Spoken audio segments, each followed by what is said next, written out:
முதல் முறையாக மாநிலத்தில் சுயாட்சி கூட்டணி ஆட்சி உருவாக்கியிருக்காங்க. அதை பற்றி என்ன சொல்லுங்கள்? அருமையான விஷயம், நல்ல விஷயம்.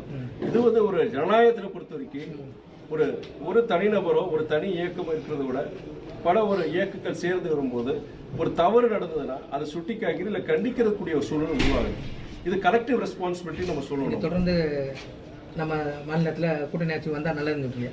நல்லதான் சொல்லுவேன். தமிழகத்தில் கூட்டணி ஆட்சி அமைந்துள்ளதை வரவேற்பதாக மதிமுக எம்பி துரை வைகோ செய்தியாளர் சந்திப்பில் தெரிவித்துள்ளார். சரி, அதிகாரிகளும் சரி, நீங்க மாவட்ட ஆட்சியர்களுக்கு கூட பல மாவட்டங்களை மாற்றங்கள் கொண்டு வந்திருக்கிறாங்க. ஆனா அது மாற்றங்கள் நடந்துட்டு இருக்கு, நிர்வாக ரீதியாக மாற்றங்கள் நடந்துட்டு இருக்கு. அது ஒரு கால அவகாசம் கண்டிப்பா நம்ம கொடுக்கணும். நம்ம குறைந்தபட்சம் ஒரு 6 மாதத்திலிருந்து 1 வருடம் வரை நம்ம வெயிட்டிங் டைம். அது நம்முடைய முதலமைச்சர் சகோதரர் விஜய்க்கு சரி, புதிய அரசாங்கத்துக்கும் கண்டிப்பா கால அவகாசம் கண்டிப்பா கொடுக்கணும். கூட்டாட்சி மாநிலத்தில் சுயாட்சி திராவிட கட்சி சொல்லிட்டு வந்தாங்க.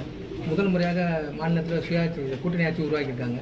அதை பற்றி என்ன சொல்லுங்க? அருமையான விஷயம், நல்ல விஷயம்.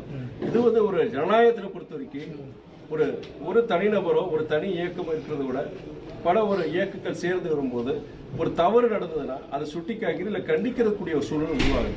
இது கலெக்டிவ் ரெஸ்பான்சிபிலிட்டி நம்ம சொல்லணும். தொடர்ந்து நம்ம மாநிலத்தில் கூட்டணி ஆட்சி வந்தால் நல்லதுன்னு சொல்லுங்க. நல்லதான் சொல்லுவேன். நான் கண்டிப்பா நல்லதான் சொல்லுவேன். இது யார் வேண்டாம்னு சொல்லுவாங்க?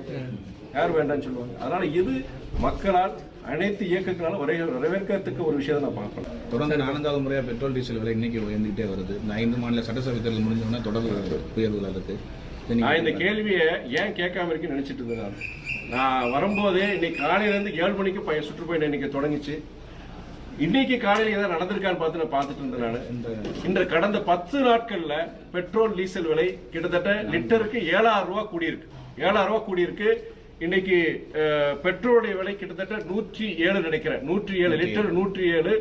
டீசல் விலை கிட்டத்தட்ட 100 ரூபாய்க்கு தொட்டிருக்கு இன்னைக்கு. இது ஒரு மிகப்பெரிய ஒரு சங்கடத்தை, யாருக்கு? சாதாரண சாமானிய மக்களுக்கு மிகப்பெரிய சங்கடங்களை உருவாக்கும். நான் இந்த ஈரான் அமெரிக்கா அந்த போர் அந்த சூழ்நிலை கிட்டத்தட்ட 2 மாசத்துக்கு வரும்போது அப்பவே நான் பத்திரிகையாளர் சந்திப்பில் சொன்னேன். நான் ஒன்றிய அரசு என்னன்னா, அடுத்து இந்த எல்பிஜி கேஸ் ஷார்டேஜா இருக்கட்டும், நீங்க பெட்ரோல் டீசல் பொறுத்த வரைக்கும் மிகப்பெரிய ஒரு சவால்கள் வரும். அதனால அதுக்கு ஆயத்தமாகணும். அதுல ஏதாவது இந்த எரிவாயு மற்றும் இது போன்ற விஷயங்கள் விலை உயர்வு இல்ல தட்டுப்பாடு ஏற்பட்டனா நாடே ஸ்தம்பிக்கும் அப்படின்னு நான் சொன்னேன். அதனால அரசாங்கம் இதுக்குண்டான உரிய நடவடிக்கைகளை எடுக்கணும்னு சொல்லியிருந்தேன். நான் அதுல சில குறைபாடுகள் கண்டிப்பா இருக்கு. ஏன்னா இன்னைக்கு